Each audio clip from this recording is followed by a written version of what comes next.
Bismillahirrahmanirrahim. In the name of God, the most merciful, the most beneficent.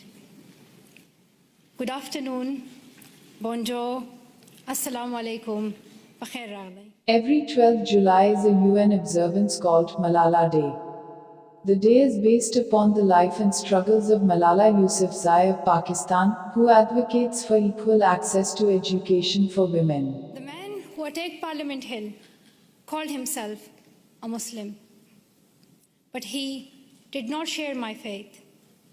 He did not share the faith of 1.5 billion Muslims living in peace around the world.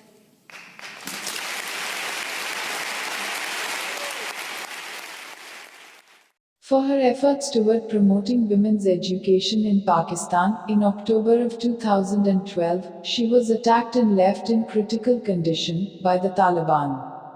She was rushed to a UK hospital, where she recovered. Let the future generations say, we were the ones who stood up. Let them say, we were the first ones. We were the first to live in a world where all girls could learn and lead without fear. Let us be the ones who bring that change we want to see. Thank you so much for listening. After her recovery, Malala bravely continued to advocate women's education. And on her 16th birthday, 12 July 2013, she delivered a moving speech at the UN in favor of women's rights to education.